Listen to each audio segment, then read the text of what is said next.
Hi, I'm Jed Herne, and this is Daily Writing Advice. So one of my favorite podcasts to listen to, and a podcast I would definitely recommend to you if you're a writer, is Writing Excuses. It's hosted by a bunch of amazing authors, and in the most recent episode, there was an excellent guest on who really made me realize why I love this book so much, The Blinding Knife by Brent Weeks.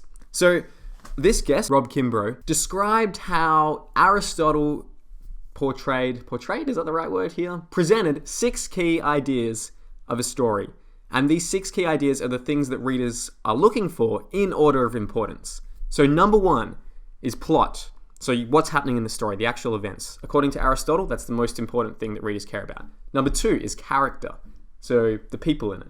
Number 3 is idea. So particularly in the science fiction genres, are you exploring a big idea about the way the world is or the way the universe is? Number 4 is dialogue. So people speaking. Number 5 is music.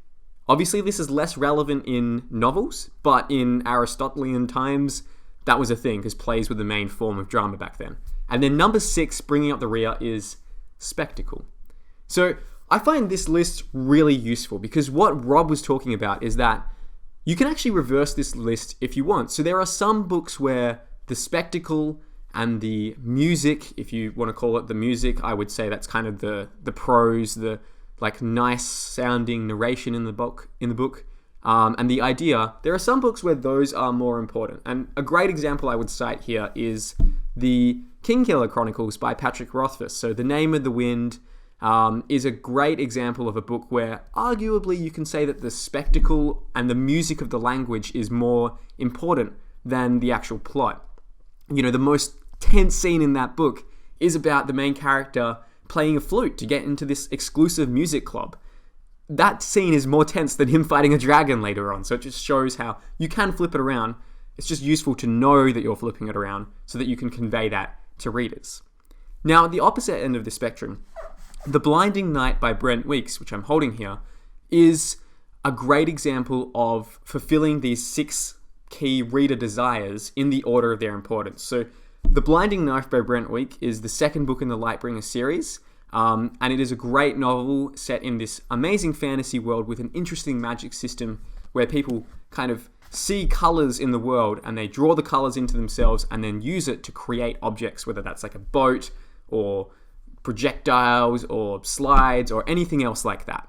And this novel, you know, I will say it doesn't have perhaps the most amazing prose. The first book in the series in particular, I thought some of the characters were a little bit not particularly well defined, but the plot is staggeringly good. The twists in this novel, the suspense, the whole structure of it is amazing, and it's, you know, an amazingly fast-paced fantasy. It doesn't feel like it's 600, however many pages long. How many pages is it? Yeah, it's about 650-ish pages long, but it doesn't feel like that at all. It feels so fast to read.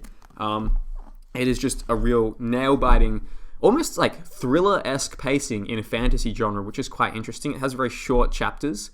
And what this novel shows really well is that you don't have to hit all 6 of these Aristotelian ideas. You don't have to have a book with great characters and great music or great, you know, dialogue in it.